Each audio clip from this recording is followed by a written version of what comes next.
দেখুন, বর্গমূল নির্ণয় করা ষষ্ঠ শ্রেণী থেকে দশম শ্রেণী পর্যন্ত খুবই গুরুত্বপূর্ণ। বিশেষ করে ষষ্ঠ সপ্তমের জন্য সবচেয়ে বেশি গুরুত্বপূর্ণ, আর চাকরির পরীক্ষার জন্য তো তার চেয়েও বেশি গুরুত্বপূর্ণ। তো আমরা এখন বের করবো যে ৭,২২৫-এর বর্গমূল কত। ঠিক আছে, তো আমরা আগের নিয়মই শিখবো, যেটা বই থেকে আমরা দেখেছিলাম। তো সেই নিয়মটা হচ্ছে, আপনি প্রথমে এই সংখ্যাটা তুলবেন, সংখ্যাটা তুলে শেষের দিক থেকে অর্থাৎ ডান পাশ থেকে জোড়া জোড়া জোড়া মিলে এইভাবে একটা মাত্রা দিবেন। আর যদি জোড়া মিলানোর পরে একটা সংখ্যা থাকে, সেটা মাত্রার বাহিরে থাকবে। ঠিক আছে, তারপরে আপনি এই বাম পাশ থেকে অঙ্ক করা শুরু করবেন। এই যে মাত্রার নিচ থেকে, এখান থেকে শুরু করবেন, এক মাত্রা একবারে হবে। ঠিক আছে, তাহলে আমরা প্রথমে করবো এই যে এই প্রথম মাত্রার এই ৭২। তো এমন একটা গুণনীয়ক নিয়ে আপনি এখানেই ভাগ করতে হবে প্রথমবারে, যে একই সংখ্যা দ্বারা একই গুণনীয়ক দিয়ে আপনি এটাকে ভাগ করতে হবে। যেমন ধরুন, আমরা যদি ৫ দিয়ে করি, ৫ ৫ ২৫, অনেক কম হয়ে যায়। ৬ দিয়ে যদি করি, ৬ ৬ ৩৬, ৭ দিয়ে যদি করি, ৭ ৭ ৪৯, ৮ দিয়ে যদি করি, ৮ ৮ ৬৪, ৯ দিয়ে যদি করি, ৯ ৯ ৮১, বেশি হয়ে যায়। বেশি হতে পারবে না, কম হবে বা সমান হবে। তাহলে আমরা ৮ দিয়ে করতে পারি, ৮ ৮ ৬৪। আশা করি বিষয়টা বুঝতে পেরেছেন আপনি। এমন একটা গুণনীয়ক ধরতে হবে যেন একই গুণনীয়ক হয়, দুইটা একই সংখ্যা হয়। ঠিক আছে, অর্থাৎ বর্গমূলের মতো, বর্গের মতো।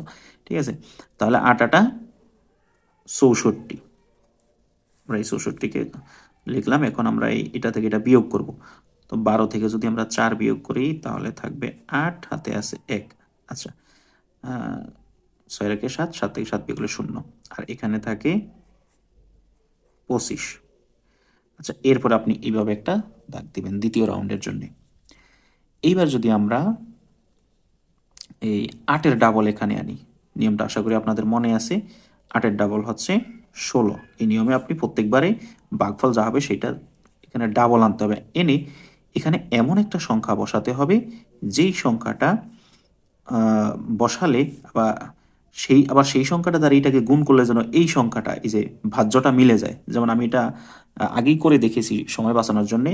এখানে যদি আমি ৫ বসাই এবং ভাগফলও সেই ৫ই বসাইতে হবে। এবং আবার ওই ৫ দ্বারা যদি এই যে এই ১৬৫-কে আমি গুণ করি, তাহলে এই ৮২৫ হয়। তো দেখুন কিভাবে, প্রথমে এই যে ৫ ৫ ২৫, ২৫-এর ৫ হাতে আছে ২, ৫ দ্বারা যদি আবার ৬-কে গুণ করি, ৫ ৬ ৩০, আর ৩০ আর হাতে ছিল ২, ৩২, হাতে আছে ৩। তো ৫ একে ৫ আর ৩ ৮, এই যে মিলে গেল। ঠিক আছে, তাহলে এই উত্তর হলো ৮৫। যে ৭,২২৫-এর বর্গমূল হচ্ছে এই ৮৫। তাহলে এই ৮৫ উত্তর আছে ঘ নাম্বারে। আশা করি আপনাদের নিয়মটি নতুন করে মনে পড়ে গেল।